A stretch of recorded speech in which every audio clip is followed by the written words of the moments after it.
మీ అందమైన ప్రయాణం ప్రారంభించండి. 49 మీ తల్లిదండ్రులు కావాలనే కలలను సాకారం చేయడానికి సహాయపడుతుంది. Hi madam. హాయ్ అండి. బాగున్నారా? బాగున్నాం మేడం. ఉషా, మీరు మెయిల్ చేశారు, చూశాను నేను. డాక్టర్ గారికి కూడా బ్రీఫ్గా చెప్పాను నేను. రైట్, డాక్టర్ గారితో ఒకసారి చెప్పండి, బ్రీఫ్గా చెప్పండి Usha. Okay ma'am. Right, okay. అమ్మా ఉషా, నమస్తే అమ్మా.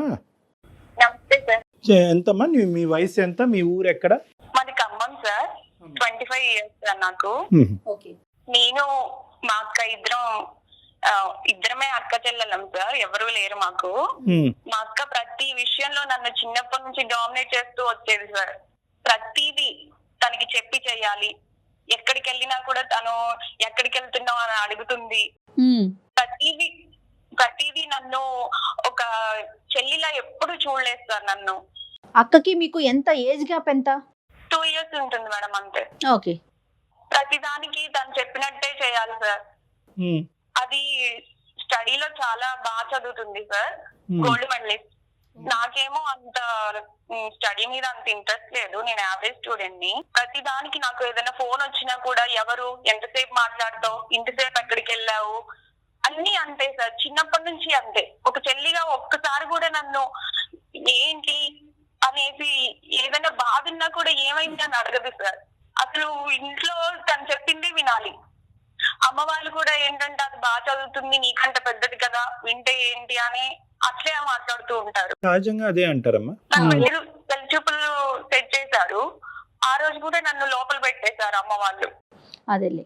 ఎందుకమ్మా నేను ఎందుకు లోపల ఉండాలి, అదేంటి అక్క పెళ్లి చూపులు నేను చూడకూడదా, నీ చెల్లినే కదా, నేనెందుకు ఉండకూడదు అక్కడ అని అడిగాను. అడిగితే అక్క అంటుంది, ఆ అమ్మ వాళ్ళు చెప్పినట్టు వినొచ్చు కదా, నీకు అన్ని చెప్పాలా అని చెప్పి అంటుంది సార్. అదేంటి నువ్వన్నా చెప్పవా, నేను నీ పక్కన ఉండొద్దా, అసలు అక్కడ ఏం జరుగుతుంది నేను చూడొద్దా అని అడిగాను దాన్ని. నువ్వు క్వశ్చన్ చేస్తావేంటి, చెప్పింది చెయ్యాలన్నారు. అది నాకు మైండ్ లో బాగా పడిపోయింది సార్. ఏదో అది పెళ్లి చూపుల రోజు దాచిపెడతారు, పెళ్లి రోజు సార్, పెళ్లి రోజు తర్వాత నేనెవరో తెలియదా వాళ్ళకి. పెళ్లి రోజు నన్ను మా బావ చూశారు సార్. మా బావ చూసి ఎవరిమా నాకు చూపించలేదేంటి అని అడిగారు. మా చెల్లి ఆ రోజు లేదు, అవుట్ ఆఫ్ వెళ్ళిందని చెప్పేసింది. కానీ మా బావ ఫేస్ చూస్తే నాకు అనిపించింది సార్, అర్థమైపోయింది మా బావకి ఈ అమ్మాయిని దాచేశారా అని. ఆ రోజు నుంచి ఇంకా మా అక్క ప్రతిదానికి మా బావని నన్ను అబ్జర్వ్ చేయడము, మా బావ కూడా కొంచెం నా మీద కేర్ తీసుకోవడము. ఉషా అది తినమ్మా, ఇది తినమ్మా. పండగకి వచ్చారు సార్ సంక్రాంతికి, సంక్రాంతి హాలిడేస్ కి వచ్చారు అనమాట మా బావ వాళ్ళు. అక్క బావ ఇద్దరు వచ్చారు ఇంటికి. అప్పుడు మేము కొంచెం క్లోజ్ గా ఉండడం అక్కకి నచ్చలేదు. క్లోజ్ గా అంటే మామూలుగా బావ మధ్యలో అన్నాక ఇంకా అల్లరి చేస్తూ అలా ఉంటారు కదా మేడం, అలాగే అలా ఆడుకుంటూ పాడుకుంటూ ఉన్నాము. అది ప్రతి దానికి ఉడుక్కుంటూ ఉంది. అప్పుడు అనిపించింది నాకు, ఇన్ని రోజులు నన్ను ఏడిపించింది, ఇలా ఏడిపిద్దాం దీన్ని అని. నేను కూడా కొంచెం క్లోజ్ గా ఉండడము, మా బావతో ఆట పట్టించడం మా అక్కని అలా చేస్తూ ఉండేదాన్ని. అమ్మ కూడా అన్నది, ఎందుకు అలా క్లోజ్ గా ఉంటావు, అది ఫీల్ అవుద్ది అని అంది. ప్రతి దానికి అమ్మ వాళ్ళు కూడా సార్ అక్క కదా అడ్జస్ట్ అవ్వాలి అలాగే చెప్తూ ఉండేవాళ్ళు. ఎంతగానో మనం అడ్జస్ట్ అవ్వాలి నేను. అందుకని క్లోజ్ అయ్యారు బావకి. అందుకని క్లోజ్ అవ్వడం కాదు మేడం, అలా మాట్లాడుకుంటూ ఉండేవాళ్ళము. ఒక రోజు ఇంకా మా బావ కూడా ఇలా క్లోజ్ గా ఉంటూ ఒక రోజు చెప్పేశారనమాట, నువ్వంటే నాకు చాలా ఇష్టం ఉషా అని. నాకు కూడా నేను అలా ఉంటూ మా బావ అంటే ఇష్టం పెరిగిపోయింది మేడం. మా అక్క ఒకసారి మేమిద్దరం క్లోజ్ గా డీప్ గా ఉండడం చూసేసింది. ఏంటమ్మా? నేను ఇంకా ఆ రోజు నుంచి మా అక్కకి మొహం చూపించుకోలేకపోయాను సార్. మీరు అంత డీప్ గా ఎట్లా క్లోజ్ అయిపోయారు? యాక్చువల్లీ నేను అక్క వాళ్ళ ఇంటికి 2-3 సార్లు వెళ్ళాను. మేమిద్దరం అలా ఉండడం చూసి అది బాగా ఉడుక్కునేది మ్యామ్. నేను కూడా అలాగే ఉండాలి, ఇది నన్ను చిన్నప్పటి నుంచి ఎంత టార్చర్ పెట్టింది, నేను ఉండాలి అని అలాగే మామూలుగానే ఉన్నాను నేను. కానీ ఇట్లా నాకు తెలియకుండానే మేమిద్దరం క్లోజ్ అయిపోయాం మ్యామ్. ఒక రోజు నాకు ఎగ్జామ్ ఉంది, వెళ్ళాను అనమాట నేను. తెలియకుండా ఎలా క్లోజ్ అయిపోతారులే అమ్మా. సరే చెప్పండి. ఈగోతో కాదు సార్, మామూలుగానే మేము అది కాదమ్మా పాయింట్. వెళ్ళాము. వెళ్ళిన తర్వాత అక్కడ మేమిద్దరం అలా ఉండడం మా అక్క చూసేసింది. ఆ రోజు నుంచి నేను మా అక్కకి మొహం చూపించుకోలేకపోయాను సార్ అసలు. Okay okay. ఒక రోజు మా అక్క వచ్చి బాగా ఏడ్ చేసింది. ఉషా ప్లీజ్ నువ్వు నా లైఫ్ ని డిస్టర్బ్ చేయకు అని నా కాళ్ళు పట్టుకుంది మేడం. కానీ నేను అలా ఈగోతో ఏం చేయలేదు సార్. నాకు మా అక్క ఇష్టమే, కానీ నా మైండ్ అలా మార్చింది అదే.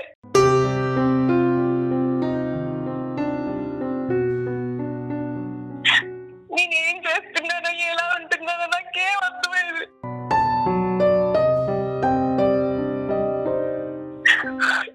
చిన్నప్పటి నుంచి అంతే సార్. అది చేయడం వల్ల నేను ఇలా తయారయ్యేమో అనిపిస్తుంది. కానీ ప్రతి దానికి మా అక్క నన్ను టార్చర్ చేసింది. సరే కానీ నేను మొన్న మా అక్క అలా వచ్చి అడిగేసరికి నేనేంటి ఇలా చేశాను, నేను ఇలా చేయకుండా ఉండాల్సింది అని అనిపించింది. ఇప్పుడేమో మా బాబాయ్ బాగా అడిక్ట్ అయిపోయాడు. నేను వద్దు అని చెప్పిన ఆయన వినరు. నాకేం చేయాలో అర్థం కావట్లేదు. నేను సారీ చెప్పాల్సి వస్తే చెప్తాను.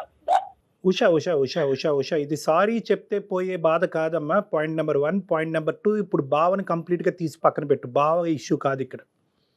The issue is between 2 sisters. ఒక పరాయి స్త్రీ బయట స్త్రీకే ఇటువంటి అన్యాయం జరిగితే తట్టుకోలేనప్పుడు సొంత అక్కకి వెన్నుపోటు పడటం అంటారు. ఇక్కడ నువ్వు ఏడుస్తున్నావు. అబ్బాయి ఏడవద్దమ్మా అనే మాట అనాలని అనిపిస్తుంది, కానీ నీకు సానుభూతి చూపిస్తే కనుక నీ తప్పుని క్షమించి నిన్ను ఇంకా ముందుకు పంపించే వాళ్ళం అవుతామేమో అనే భయంతో నీకు సానుభూతి చూపెట్టడానికి ఇక్కడ వీలు పడదని చెప్తున్నాను నేను. We can't sympathise with you.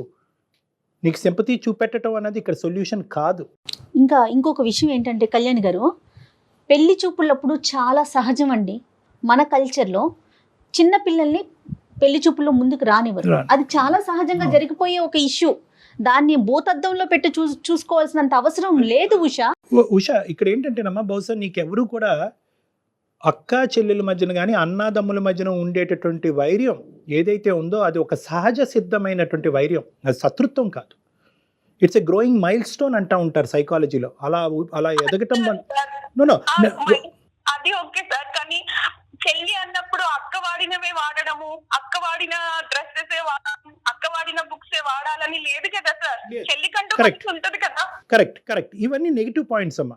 కానీ అక్క నీ మీద చూపెట్టేటటువంటి ఒక ఆధిపత్యం వల్ల అవనియండి, లేదంటే ఒక పెద్దరికం అవనియండి, ఏదన్నా అవనియండి, అది ఎప్పుడైనా నీకు జీవితంలో ఉపయోగపడింది అని నీకు అనిపించిందమ్మా?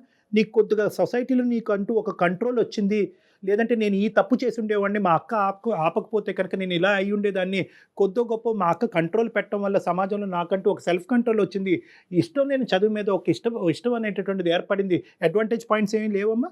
చెల్లిలాగా ఎప్పుడు చూడదు సార్, అన్నిటికీ స్ట్రిక్ట్ గానే చేస్తుంది. ఇప్పుడు కూడా నాకు దాని మీద ఇష్టంతో సార్ ఇప్పుడు కూడా నాకేమనిపిస్తుంది అంటే దాని లైఫ్ కోసం నన్ను బతిమలాడుతుందేమో అని అనిపిస్తుంది సార్. నేను సాక్రిఫైసెస్ చేశాను సార్ మా అక్క కోసం, కానీ నాకేం చేయలేదు. కానీ అక్క నా ముందు అలా అడిగేసరికి నేను భరించలేకపోయాను సార్.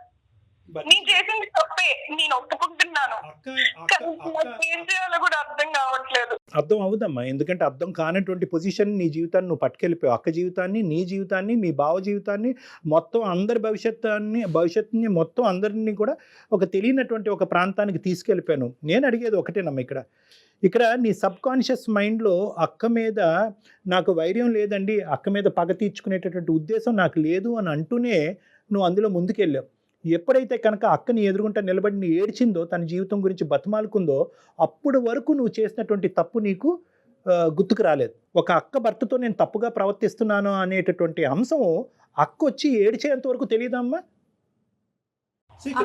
అక్క మీద మీరు కోపాన్ని, తన మీద ఉన్న ఆక్రోశాన్ని మొత్తం తీర్చుకుంటున్నారు. మరి మీ జీవితం ఏమవుతుంది ఉషా, ఆలోచించారా? అదే మేడం, నేను ఆలోచించలేకపోయాను. అది ఏడ్చే వరకు మీరు చెప్పింది నిజమే సార్. నాకు అది ఏడ్చే వరకు కూడా నేను ఏం చేస్తున్నానో నాకు అర్థం కాలేదు. ఇప్పటికి కూడా నేను చేసిన తప్పే సార్, నేను ఒప్పుకుంటున్నాను. నాకు అర్థం కాకే మీకు పెట్టుకున్నాను. నేను ఈ విషయాన్ని ఎప్పటికీ చెప్పుకోలేదు. ఒప్పుకోలేను సార్. ఒక ఫస్ట్ స్టాండర్డ్ పిల్లోడు కూడా ఇది తప్పని చెప్తాడమ్మా. దీనికి ఒక సైకియాట్రిస్ట్ ఎవరు అక్కర్లేదు దీనికి, అందరూ తప్పే ఇది. కానీ ఏంటంటే ఇక్కడ నేను కొద్దిగా ఇక్కడ ముందుకు మనం ఏ విధంగా ముందుకు ప్రయాణిస్తున్నాము అనేది మనం అర్థం చేసుకోవాలి అంటే కనుక ఇక్కడ జరిగినటువంటి కొన్ని అంశాలు మనం ఇక్కడ జాగ్రత్తగా అర్థం చేసుకోవాలి. ఇక్కడ ఏంటంటే అక్క నన్ను ఇలా హింస పెట్టింది, బాధ పెట్టింది అంటే కనుక పాయింట్ నెంబర్ 1 నేను ఏమంటున్నానంటే అక్కకి ఖచ్చితంగా నీ మీద ఓకే నువ్వు ముందు ఈ విధంగా అందంగా ఉన్నావునో లేదంటే ఎక్స్ట్రా కరికులర్ యాక్టివిటీస్లో ముందున్నావో నోనో ఇలాంటి రకరకాల అంశాల వల్ల తనకి ఒక ఈర్ష్య అనేది ఉండుండొచ్చు. రెండోది ఏంటంటే నాకు ఇప్పటికీ కూడా భయం కలిగించేది, చాలా భయం కలిగించే ఒక అంశం ఏంటంటే మీరిద్దరూ ఒక కాంప్రమైజ్డ్ సిచ్యువేషన్లో ఉన్నటువంటి సన్నివేశాన్ని అక్క చూడకపోతే కనుక ఈ ఇష్యూ ఎక్కడి వరకు వెళ్ళి ఉండేది, నెంబర్ 1. నెంబర్ 2, మీ అక్క వచ్చి నీ కాళ్ళ మీద పడి ఏడవకుండా ఉండేటటువంటి పరిస్థితి ఏర్పడి ఉండేది కనుక ఈరోజు నువ్వు కంటతడి పెట్టుకునేదానివా, మాకు ఫోన్ చేసి ఉండేదానివా? అంటే నీకెంత డిలేడ్ రెస్పాన్స్ ఏర్పడింది. కేవలం అక్క చిన్నప్పటి నుంచి నన్ను ఇలా పెట్టింది, ఎలా పెట్టింది అనేటటువంటిది బయటకు నువ్వు పగ ప్రతీకారం అనే మాటలు వాడకపోయినా కూడా ఇంటర్నల్గా నువ్వు రగిలిపోతున్నావు. ఆ ఇంటర్నల్గా రగిలిపోయేటటువంటి మనస్తత్వం ఈరోజు ఒక గెలుపు కింద నువ్వు భావిస్తున్నావు అనమాట. మీ అక్క భర్త మీద నువ్వు సాధించినటువంటి ఒక ప్రేమాయణం ఏదైతే ఉందో అది నువ్వు సబ్కాన్షియస్గా ఒక గెలుపుగా భావిస్తున్నావు.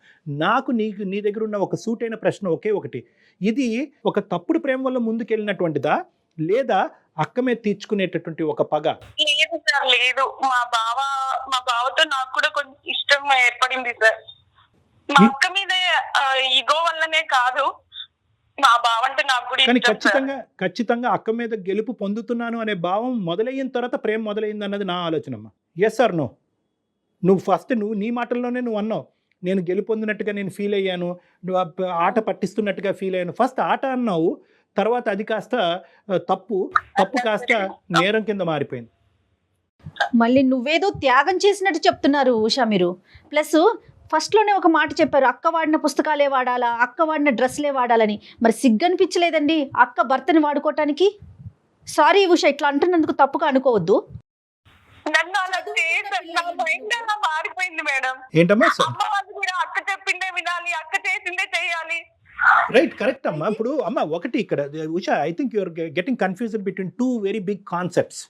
ఇక్కడ ఏంటంటే అక్క బాధ్యతగా ఉంది, అక్క పెద్దరికం వహిస్తుంది, అక్క బట్టలు వేసుకోవాలి, అక్క పెన్సిల్ వాడాలి, అక్క రబ్బర్తో చెరపాలి అనేటటువంటి అంశం వేరో, కాబట్టి ఇలా చేశారు కాబట్టి అక్క భర్తను నేను వాడుకుంటే తప్పేంటి అనేటటువంటి ఆలోచనకి ఈ రెండింటికి నక్కి నాగలోకానికి ఉన్నంత తేడా ఉందమ్మా. 100కి 90 ఇళ్లలో ఇది ఉంటుంది. అన్నయ్య తమ్ముడు కరెక్ట్గా ఉండాలనే ఆలోచనతో తమ్ముడి మీద ఆజమాయిషి చలాయిస్తాడు. ఒక పేరెంటల్ రోల్ అనేటటువంటిది ఒక అన్నయ్య తమ్ముడి మీద చూపెడతాడు, ఒక అక్క చెల్లి మీద చూపెడతాది. ఇప్పుడు నా జీవితం ఏమవుతుంది, రేపొద్దున నాకు అసలు పెళ్లి అవుతుందా, నేను ఎట్లా అంత ఆలోచన ఉండదా, మెచ్యూరిటీ లెవెల్స్ ఉండవా? అంటే ఆ కోపంలో ఏదైనా చేసేస్తారంటారా? ఈ అమ్మాయి జీవితం గురించి ఆలోచించడం అన్నది సెకండరీ అమ్మ. But she has no right to take away the life of our sister. వాళ్ళ అక్క జీవితాన్ని పాడు చేసేటటువంటి రైట్ దీనికి లేదు. ఆ మాంత్రికుడు, సారీ మీ సో కాల్డ్ మీ అక్క భర్తని మాంత్రికుడు అంటున్నాను, ఎందుకంటే కనుక ఈ మొత్తం అంశంలో పెళ్ళి అయిన దగ్గర నుంచి పెళ్లి పేట్ల మీద కూర్చుంటూ కూడా నా వైపే చూశాడు అనేటటువంటి ఒకడు అసలు ఎంత పాపం పని చేస్తాడమ్మా. నువ్వు తప్పు చేస్తే కనుక అతను నేరం చేస్తున్నాడు, డబుల్ స్టాండర్డ్స్ చూపెడుతున్నాడు. అక్కతో పాటు చెల్లిని కూడా వాడుకోవచ్చు అనే ఆలోచనతో మొదటి నుంచి ఉంది అతనికి. నీకు మొదటి నుంచి లేదు ఈ ఐడియా. అతను పెళ్లిపేట్ల మీద కూర్చున్నప్పటి నుంచి అక్కతో పాటు బై 1 get 1 ఫ్రీ అన్నట్టుగా అతను ముందుకు వెళ్ళాడు. ఇక్కడ అందులో డౌటే లేదమ్మా.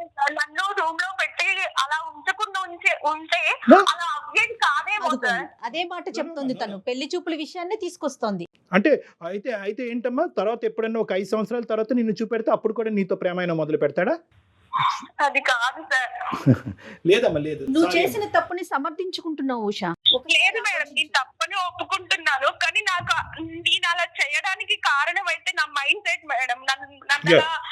నా మైండ్ అలా మారిపోయింది మాత్రం అక్క వల్లే. రైట్, ఇప్పుడు యూ టర్న్ తీసుకుంటావా? ఇప్పుడు నువ్వు చేసిన సమాధానం చెప్పాలో నాకు అర్థం కావట్లేదు. ఎలా ఫేస్ చేయాలో నాకు అసలు అర్థం అవ్వట్లేదు. తల్లి, ఇప్పుడు ఏడవటంలో ఏమీ లాభం లేదు. నేను ఇందాక కూడా చెప్పాను, ఇటువంటి అంశాల దగ్గర మేము సానుభూతి చూపెట్టడం కష్టం, ఎందుకంటే నువ్వు చాలా తప్పు అనే ఉచ్చులో ఉన్నావు. నేను ఒకటే చెప్తున్నాను నీకు, ఇప్పటికైనా జరిగింది. ఇప్పటికి యూటర్న్ తీసుకుని నీ తప్పుని తెలుసుకుని క్షమాపణ అడిగి వెనుదిరగలవా? Can you come back? నేను ఓకే సార్, కానీ మా బావ. ఎవరమ్మా మీ బావ? మీ బావే పెద్ద మాంత్రికుడమ్మా, మీ బావే నేరస్తుడు ఇక్కడ. మీ బావ తప్పుదోవలో వెళ్తూ ఉంటే కనుక అతన్ని చూసి జాలి పడతావేంటమ్మా? అతని దయాదాక్షిణ్యాల మీద మీ జీవితాన్ని నిలబెట్టకూడదు. నువ్వు గట్టిగా చెప్పాలి. కాదమ్మా, మీ బావకి మీ అక్కనిచ్చి పెళ్లి చేశారా లేకుంటే ఇంకొకటా? మా అక్కని ఇచ్చేసారు. మరి ఏం ఉషా? ఎవరిని చూసి జాలి పడుతున్నావమ్మా? ఎవరిని చూసి అయితే నీ జీవితంలో చూసి జాలి పడకూడదో వాళ్ళని చూసి జాలి పడుతున్నావు. పడుతున్నావు.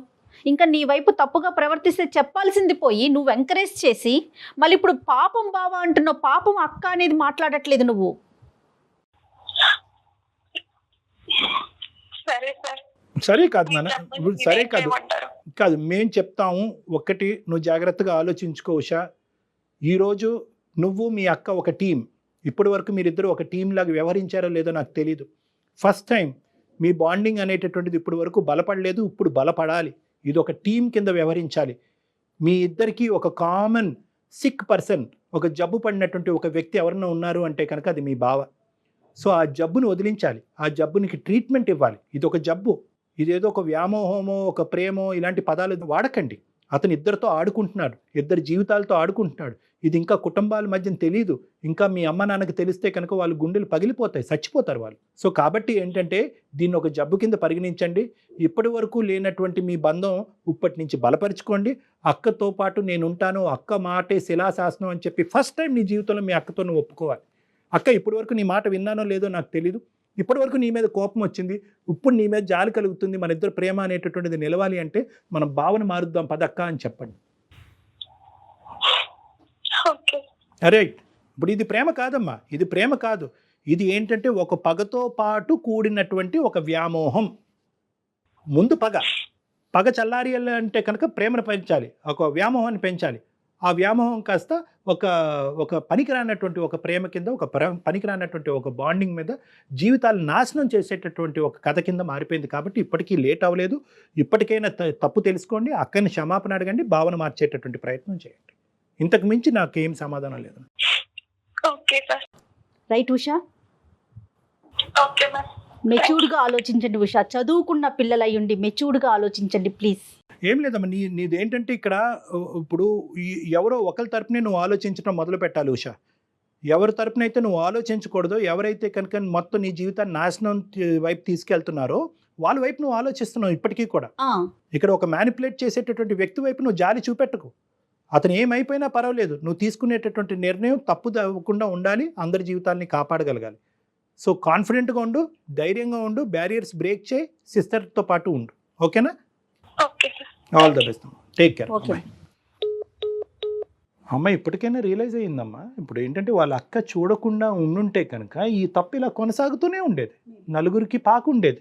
ఇంకా నలుగురికి పాకితే ఇంకేం ఉండదమ్మా జీవితం. అక్క జీవితం ఏమవుతుంది, రేపొద్దున ఈ పిల్ల భవిష్యత్తు ఏమవుతుంది కళ్యాణ్ గారు? కానీ ఎంత పిచ్చి ఆలోచనలు కదా. అంటే అక్క మీద నాకు ఇక్కడ ఇంకొక విషయం కూడా అనిపించింది.